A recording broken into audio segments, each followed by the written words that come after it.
लिखने वाले ने भी क्या खूब लिखा है। किसी इंसान की अगर देखना हो ना कि वो आगे की तरफ जा रहा है या अपनी लाइफ में पीछे की तरफ मुड़ रहा है, तो ये चीज़ नोटिस कर लो कि अगर वो झुक कर चल रहा है तो वो लाइफ में आगे की तरफ जा रहा है। अगर अकड़ कर चल रहा है, किसी की बात नहीं मान रहा, तो समझ लो कि लाइफ में वो पीछे की तरफ चल रहा है। यही एक कहानी दो साधुओं की है, दो भिक्षु जिन्होंने एक गांव में जाना था और गांव में जाने के लिए उनके पास समय बहुत कम बचा था, क्योंकि रास्ते में जंगलों से होकर वो एक नदी के पास आए थे।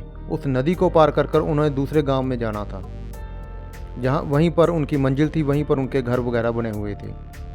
लेकिन वहां पर एक प्रॉब्लम थी। शाम के समय में गांव के मेन गेट होता है वो बंद कर देते थे, ताकि शाम के बाद जब सूरज अस्त हो जाए उसके बाद कोई भी गांव में एंटर नहीं हो सकता था। तो इस बात की उन्हें बहुत ज़्यादा टेंशन थी, चिंता थी कि हम लोग जल्दी से जल्दी गांव कैसे पहुँचें।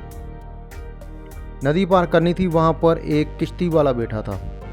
किश्ती वाले से उन्होंने कहा कि भाई हमको जल्दी से जल्दी नदी पार करवा दो, हमने गांव जाना है।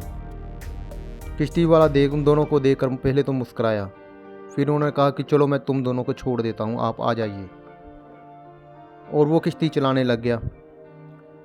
किश्ती आराम से चला रहा था और मुस्कुरा रहा था, लेकिन इन भिक्षुओं को ऐसा लग रहा था कि ये जल्दी जल्दी नहीं चल रहा, ये बहुत हौली हौली धीरे धीरे चल रहा है, हमको जल्दी से गांव पहुंचना है। ये बार बार उस मल्लाह को कह रहे थे कि भाई जल्दी से किश्ती चलाओ, हमको जल्दी पहुंचना है, लेकिन वो आराम से चला रहा था। उस किश्ती वाले ने इन दोनों को कहा कि अगर धीरे चलेंगे तो जल्दी पहुंच जाएंगे, अगर जल्दी चलेंगे तो शायद लेट हो जाएंगे।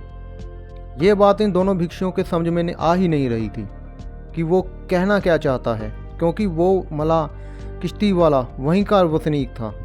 उसको पता था कि रास्ते कैसे हैं, कैसे वहाँ तक पहुँचा जा सकता है, कितने समय में हम जहाँ पर पहुँच सकते हैं। लेकिन भिक्षुओं को इस बात का कोई अंदाज़ा नहीं था। चलो ऐसे बातें करते करते उसने दोनों भिक्षुओं को नदी पार करवा दी। नदी पार करवाने के बाद दोनों भिक्षुओं ने उनसे इजाज़त ली और आगे गांव की तरफ निकल चले। दोनों इतनी जल्दी में चल रहे थे कि जल्दी जल्दी तेज़ी से जाना शुरू कर दिया उन्होंने रास्ता तक नहीं देखा।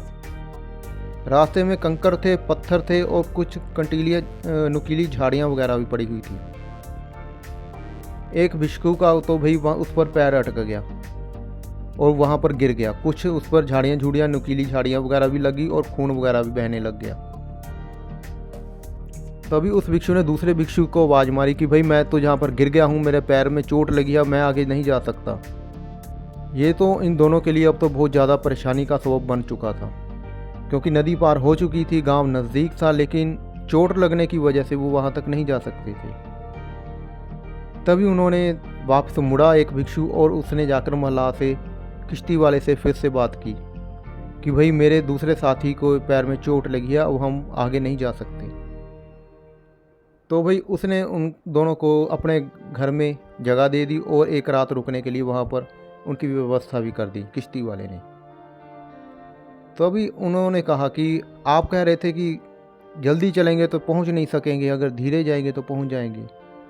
तब किश्ती वाले ने उन दोनों भिक्षुओं को समझाया कि मुझे ज्ञात था कि रास्ता कैसा है, अगर आप आराम आराम से निकल जाते तो शायद आप वहाँ तक शाम तक पहुँच जाते, लेकिन अब आपके चोट इतनी लग चुकी है कि आप आराम से भी वहाँ तक चलने की कोशिश करेंगे तो भी नहीं पहुँच पाएंगे।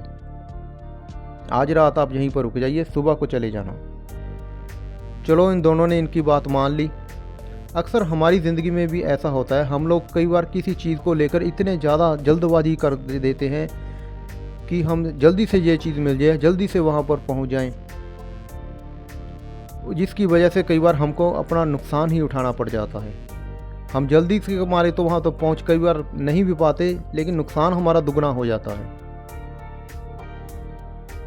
हमें अपनी लाइफ को जीना है, ना कि इस तरीके से भाग दौड़ कर अपनी ज़िंदगी को ख़त्म करना है। अपनी लाइफ को जिए, ढंग से जिए। किसी भी चीज़ में ज़्यादा अगर आप उत्तेजना से, ज़्यादा काहली से जाना चाहेंगे तो शायद आप वहाँ तक पहुँचने में बहुत ज़्यादा समय लगा देंगे। ओके फ्रेंड्स, आज की वीडियो यहीं तक। फिर मिलेंगे अगली वीडियो में। तब तक के लिए सबका थैंक यू।